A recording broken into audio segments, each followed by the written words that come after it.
Welcome back to week 5 of the summer skirmish. My name's Zeke, and this week we're joined by Nick A30. What's going on, everyone? Welcome to the show. Whew, so we've had an explosive 2 games here so far from the European players. Yeah. What do you think after those first 2 games, man? I mean, we still haven't seen that sky base. I'm waiting for the sky base. I mean, it's been all right now. It's been an awesome show so far. A lot of great action and just stuff that we just wouldn't expect, right? Bolt action, hunting rifle shots like from miles and miles away. It's just been insane. Yeah. Having a good time. Definitely. Well, every week we're swapping up the format. So just a reminder, the format for this week is called Kingpin. So players are fighting for the most points.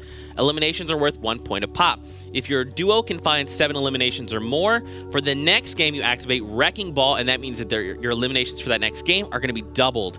If your team can find a Victory Royale, you activate the Kingpin bonus, and that means for your next game you've got a multiplier of ×3. Man, oh man, it's going to start swinging points. Yeah, and with these points, the only way to get them is through those eliminations. If you want that triple point bonus through the Kingpin bonus, you need to get those eliminations. So we're going to see a lot of action. Yeah, man, with $500,000 on the line, I mean, you know, for a few hours of Fortnite, it's not too bad. I like it. That is a pretty dang awesome prize pool. I do say so myself. Yeah. All right, here we go. We'll be hopping into match number 3. Don't forget, we have 8 games coming your way.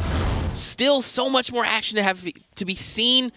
So many more 200-meter plus sniper headshots. Yeah. We saw like 3 first game. It was nuts. It was like 2 or 3 the next game. Oh, man. A lot of great action so far. So I can't wait to see where people are going to be dropping those initial engagements, those mid-game engagements. It's just so many different play styles throughout the match that we see. And it's been a lot of fun. We've actually seen a few players favor kind of like the more sandy half of the map. So the lower right, we've seen people land Paradise Palms, some near the Gus racetrack, even some near Pueblo. So, and I think the reason why Paradise is such a high occupied area is because of all those like rifts. You know, it's a quick way to farm up, get your loot, and then go anywhere you want. And you can choose after a rift whether you want to scout out, whether you want to go into another battle, whether you want more loot. I mean, from the air, there's so much you can see and observe. Yep. After that rift. An initial AR pickup. Takes out possibly 2, 1 down. Oh my gosh, I think he plinked the second player for 62, right? It was a headshot on the secondary player. He's very, very hurt right now. And the question is he going to push that or is he going to want to make sure to get mats? Oh, but you know, that's tough because if they wait too long, they're going to get the revive. They're going for it. This is Teaksy going for it as well. Mind you, both of these players do not have any shields, so if the enemy inside here who's hurt has a shotgun, it could be over. Oh no, they fight. Okay, so that's 1 player down. Yep. The one is still standing, though. 1 shotgun is all it takes, though. They've got to be careful. Look at this. They're running in the room, chasing this player down. Teaksy leading the pack. Oh, no. They find elimination. And he had a big shield, too, as well, that he couldn't even pop. Yeah, well, I mean, that's it. They're just transferring that loot. That's all this is. Yeah, that was a very great aggressive play on their part. Claiming Tilted Towers, and it looks like they're the only ones remaining currently in Tilted, so they have all of that to loot, all of that to farm, and they're going to walk out of there with quite a bit of great loot and mats. Definitely. Taking a look at the map, man. Look at this. Everyone's spread out. There's definitely a few spots where some of the duos have landed. Look at this. They're favoring risky reels at top. We didn't actually see much of that yesterday. We saw players. It was always like one duo landing Wailing, Risky, and then near Lazy Links. And now we see it's shifting. And it kind of comes back to, like, near risky reels, there is that rift as well. It goes back to that quick escape route, that quick bail if you need to. And I think a lot of these teams kind of tend to drop towards the rifts. I mean, this Season 5 change with those rifts and with those ATKs has been amazing, and it just adds a whole new dynamic. I mean, I don't think we'd see people landing there if there were no rifts. Oh, there has been people right. Definitely adds a whole new dynamic. I'm curious to see the team landing in Junk Junction. Look at that. They've got the farthest basically to run, so we'll have to see if they can make that. But hopping over here. Yeah, it looks like they're in an engagement here, farming every single second or trying to break that rock so it's not in its way for any kind of engagement. Okay. And DK actually played last week. Played super high. We saw some great play coming out from him. And actually, at one point, he was actually, we were listening in, and he just narrated the final moments of the game for us. So I'm a really big fan of our job easy. Yeah, right? he was just doing the job for us. So I was like, DK, take it away, you know? So it looks like are they pushing up to get this battle? It looks like they are. This. One with a burst to the right. Mine, Nick. The current standings, Kinzo and Mitro up the top. Just a reminder for everyone at home, there's your top 5. Now they're going to push. He is hurt. He has no shield. And I think a big factor in these engagements is knowing when your enemy doesn't have shield and when they do. If you get a shot when they do have shield, you tend to play a little more passively. But when you realize, you see, okay, he's hurt, you tend to be a little more aggressive. The pain goes down. Great play. And here it comes, staying from above. This guy has shield, so he might play a little more cautiously. With an edit play, drops down, peeks, and he tries to build without looking around, and he pays. Wow, what a great punish there coming out. And there could be another team nearby. I think they're going to get into a build-off here. Above me, I have no match. Enemy has ultimate high ground here. He's peeking. 1 versus 2 right now. He's all by himself. He's leaving himself very exposed from the guy who has the high ground, the enemy. Oh no, so DK's gonna try and fall down, but his teammate's gone, so I mean, it's like, just go in, right? And now he's getting, oh. Oh, it's Ukes! Wow. Oh, wow. So it's Ukes and Reflection, they're here now. And what he tried to do is try to go to his teammate to save him, but it was too late. He maybe possibly should have focused on the guy who was split up. Instead, when he dropped down and went to the other team, that allowed the enemy to follow him, and then they pinched them together. When it's 1 versus 2, you almost want to isolate the enemies and take them on 1 by 1. And he had that opportunity early on before he went to his teammate that was downed. Here we go. These are the King and guys. King wins. Nice little outskirt, nice little calm area of the map. What the heck happened here at the edge? Oh, there's one player. There's a lot of action. Wow, man. The Klinger goes out. Grenades, explosions, everything. They're just not saving anything at all. They want this man dead, eliminated. That's right. And I mean, at this point, right, we talked about it. Every single elimination matters. Every single point is the difference in standings right now. Yeah, and they have a lot of mats here. They have a lot of ammo, and it's going to be curious. I'm curious if they're going to waste it all just to get this 1 elimination. Or even 2. That's a great point. It's almost like, is it worth overcommitting for it? Right. It's hard. Wait, did he drop down? I don't know. There's a little tombstone down there. Is there? Yeah. Apparently someone got stuck there. Oh. And there was, oh, wow. Wow. Yeah, so they fell there to their death, unfortunately. Were downed. Yeah.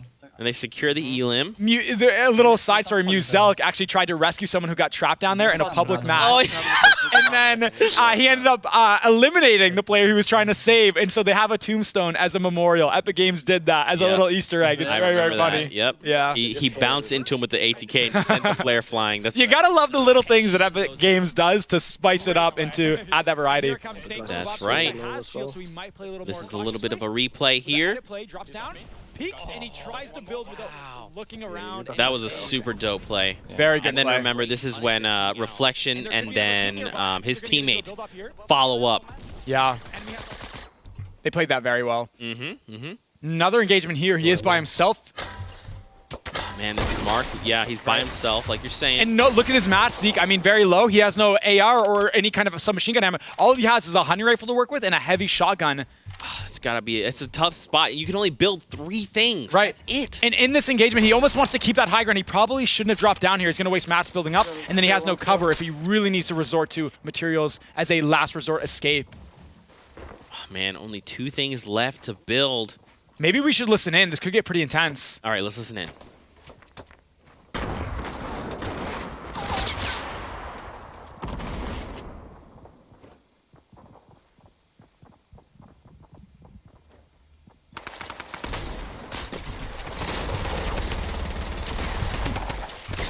Oh, wow, he finds down? He goes for the elimination versus the person shooting them. And that's where it comes down to, do they want that Wrecking Ball bonus? But it might have been better to focus on the guy who is alive. Yeah. He wanted that elimination so badly that it cost him his life. That's right. Keenstar and Amar here. They're making their way over to Shifty. And, I mean, Keenstar, I can't even say enough awesome things about this player. Very great player, eh? Yeah. So it looks like he has a lot of materials. He's got a decent amount of ammo, and he has a minigun, which is interesting. Not too many players use it. Definitely a great weapon for late game, and I think he's saving it late game when people are building a lot of structures, possibly. Look at that. He immediately saw a player on his left. You know what I'm wishing that we saw more, that we saw yesterday, was the ramps. Yeah. It's like the tunnel method. Right. I want to start seeing that all the time. Because right there, you saw he had to slow down. He had to hop, look to his left, build the wall, hop, look to his left, build the wall, where he could just build the ramps that were at an angle and just kept running. So if those of you guys who don't know what this strategy is when you're getting shot from somewhere and you're not trying to engage, you'll jump and build a wall, you'll jump and build a wall. And the reason you jump is to keep your momentum going forward. However, another way of getting cover is you just put out your ramps, you rotate it once, and then it offers a protection. And you'd almost have to see it in person to actually understand what we're talking about. But using ramps as cover is a very great strategy. It's the new thing. Yeah. We saw yesterday. It's so sick. Yeah. But here we go, looking at the map, the overhead view here. I mean, look at this. So this is near Shifty Shafts. No Keenstar's there. There's 2 duos there alongside them. We've got people in Tilted Towers. There's 2 duos there. Yeah. Oh, wow, and he goes down. No, Keenstar And he's goes finished right away. Severin takes him down. And that enemy loses his shield as well. He's trying to loot him right now. He's going to want Twitch, Amar is going to want to put some pressure on him, but that way he can't loot his teammate. Because he's getting a bunch of loot now. He's probably restocking on mats, possibly healing up, getting his minis. I didn't even think about that because Keenstar always has an abundance of material. So the moment he downs him, it's like if that guy picks up all those materials, he's good to go. And you saw him do that right there, and now he's going to be well equipped. He's giving him time, but he's going to wait. He's going to play the waiting game. Possibly there could be a third party that he doesn't want to get shot from. He wants to play it safe, possibly go for that Kingpin bonus, triple the points in the next game. Oh, man. So hopping over here. Look at that. So that's the Solary area, airwalks, and then Hunter there on the bottom right. Look at this. We got a little bit of fight on the top left here. Right. And it's there's some battles in Paradise Palms. There's some battles near Loot Lake. I mean, just battles everywhere. This is an all-out frenzy. They want any kind of bonus or just points in general. They want those eliminations. Now, he's got to be careful that he doesn't get sniped here. He's standing very still. Oh, and he gets it. He gets Isaac live. We've seen a lot of snipers in the previous round, Zeke. I mean, the way he's peeking right now is pretty risky to do. It's very dangerous, especially now. There's a lot of open space, right? The line of sight, there's not many natural things, especially when you're building up that high. Yeah, and the longer they draw out this battle, the more likely an enemy's going to hear it or see it if they get high enough with their builds, and then he possibly could get picked off. This is back to Amar, who's flying away. So what's interesting about the Solary guys is they're actually kind of playing in one studio, and they have someone that's like switching between them, so that's why you kind of see them going back and forth. Oh, interesting. Yeah. That's an interesting setup. Yeah, so, and then last week, they actually had their pyramid, their setup in like a diamond. Right. It was all solo. They were sitting across each other. It's super dope. Right, that's cool. That's a very unique setup. So here we see the Storm kind of pushing in either Hunter or Airwalks, and they're definitely going to want to keep on moving, kind of get in the zone, get a good position, and scout out. You almost sometimes, when you get in the zone, not necessarily want to build right away. You're almost wasting mats. Maybe you want to see where the next zone is going to be before you think of building that one by one and consuming all those mats. Definitely. Trot and Tourage here. And he even sees someone, but he's not trying to pick anyone off because he doesn't have any long range. He has an AR, and he can utilize that first shot accuracy, but maybe he doesn't want to give away his position. So you'll probably get blocked. That's a really great point. You know, you do want to find eliminations, but the moment you give yourself away, then that's information you're giving away for free, right? So everyone's like, oh, there's a player here. And he might not even hit that shot. And I mean, is one shot with an AR gonna get the elimination? Most likely not. So is the risk worth the reward? That's right. Over to Fnatic Power and Jarl. You can see them right up at the top. Alex down below them in a 1-by-1. Wow. Arma and Orslok. And this wide-angle view is really nice, eh? Zeke, you can see everything going on here. Oh, Orslok gets taken down. So Amar is by himself there. Oh, you know what? Amar is actually... So it's actually Alex and Orslok that are a duo. Amar is by himself. And then the Fnatic guys are also in a duo. So there's a lot of parties here involved. Yeah, guys are all there, like literally not that far away. They're probably a grid space away. Yeah. And wow! Oh. I always talk about saving your explosives and not wasting them like that, but clearly he did not waste them. That was a beautifully thrown Klinger grenade. That's right, and they find Fnatic Power, so Jarl is by himself. Now they have to play the turtle game. He's got to try and get power up before they can make this assault. He's almost not going to want to go for the revive. He's going to want to shoot at the people who's shooting at them. Otherwise, now, look, they can get the high ground without any worry of being shot by the enemy. And now they pinch him right here. When a teammate goes down, sometimes it's best to just avoid them entirely and not go for the revive. Focus on the people who downed your teammate. They're splitting them up here. I can't tell if this was Jarl here. Oh, great shots, and he's hurt, lit up. Oh, so power goes down, and then there you see that was Amar by himself. Yeah. I have 5, you? Great plays there. I mean, they have a lot of materials. They have a lot of ammo, a lot. And a decent loadout. They're going to be very well set up for endgame if they make it that far.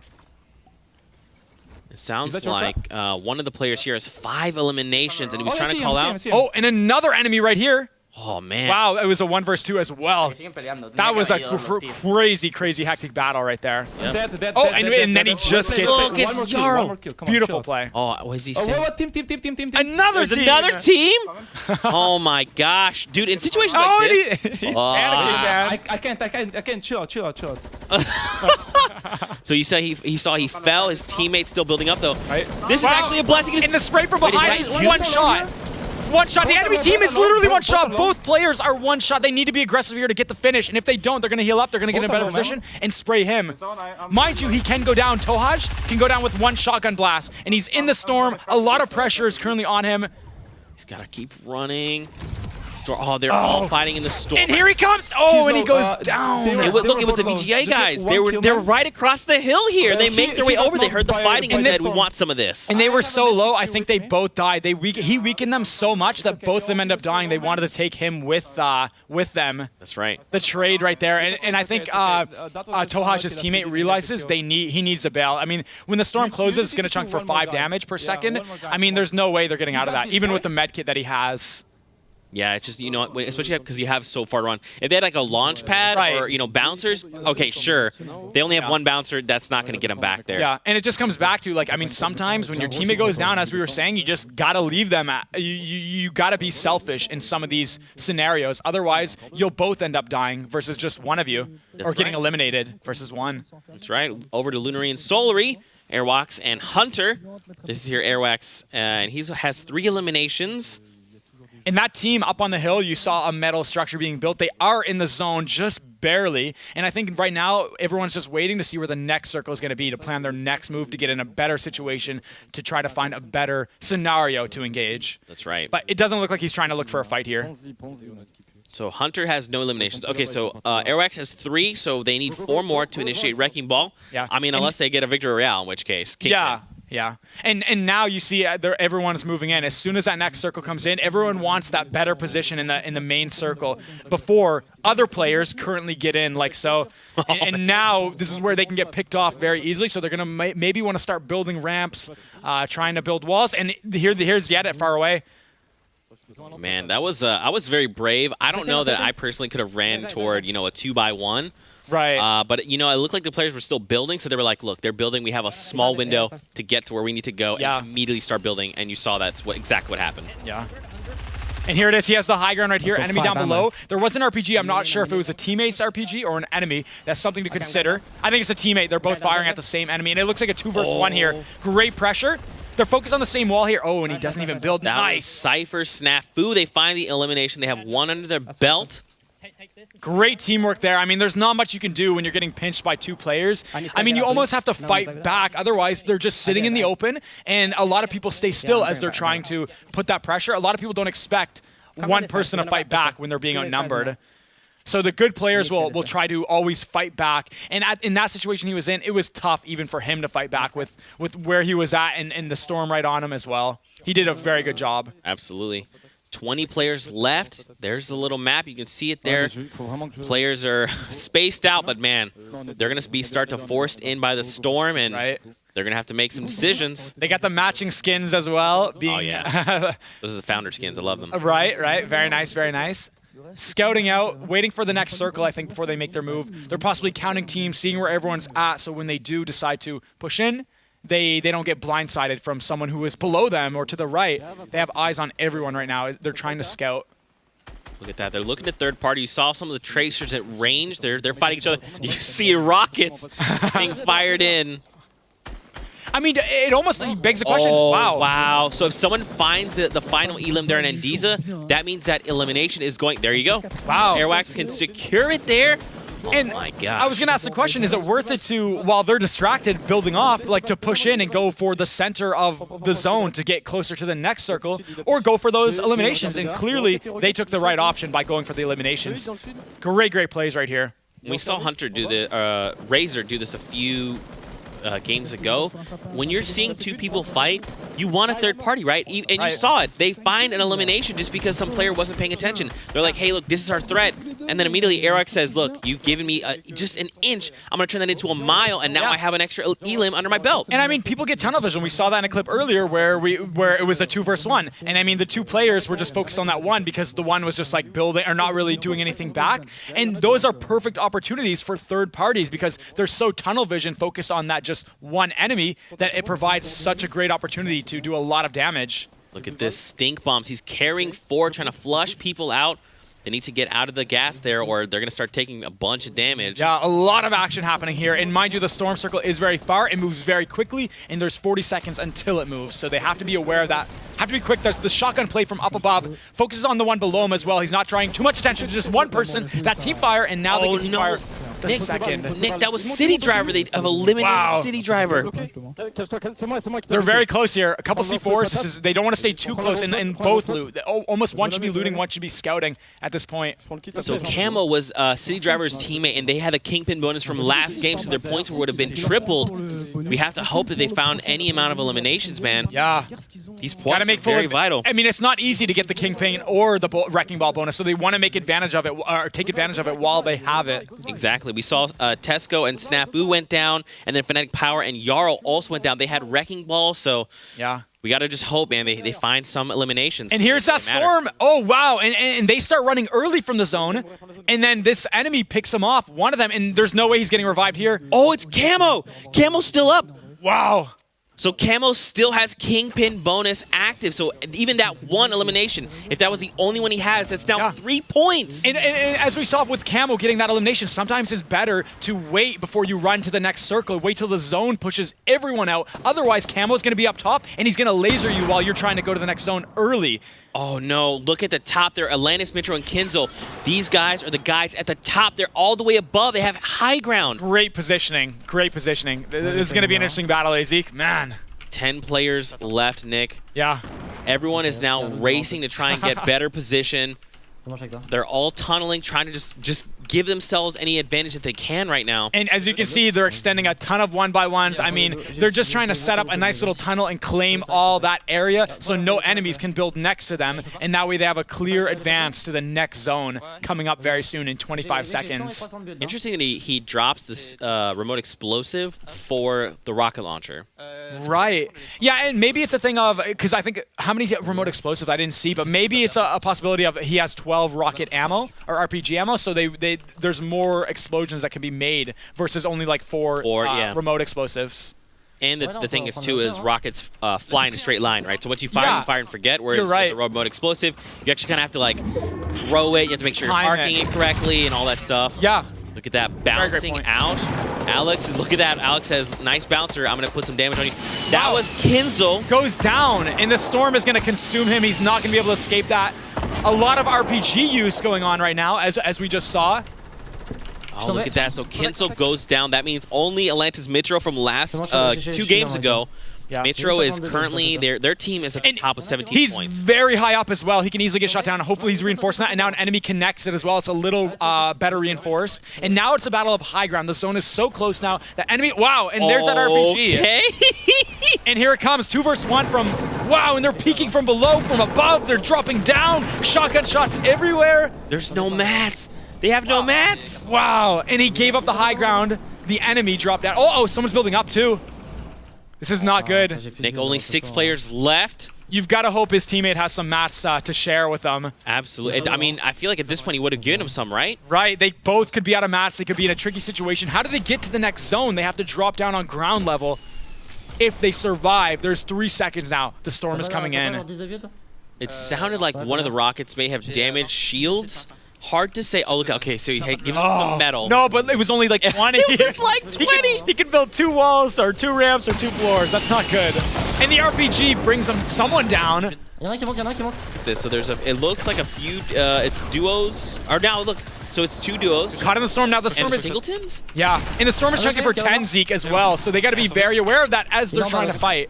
With no mats, I mean, if he drops down here, he could be... Wow! And that was Lunary Airwalks. They find the elimination. So Madison and the Vic claim victory royale here in our match number 3. That means for next game, they're going to have the Kingpin bonus active, so their eliminations for next game tripled. That game was crazy. Okay, so I would just like to say that end game circle, ever since Epic changed it, is just spectacular. I mean, there's always action now. Before, there would be a lot of camping, right? Because the zone would always go in a predictable fashion. Now it goes out in the zone, out in the storm, and I mean, people are forced to run, build. I mean, there's just, with the shortened storm circle times, it gets hectic. What a battle. What a finish. Let's take a look at that final moment there from the last game. And for everyone at home, don't forget to hit us with that hashtag Summer Skirmish. Let us know how you're enjoying all the action. But this is the final moments here. And look how close he is to the edge. If he would have dropped down right there, he wouldn't have been able to build.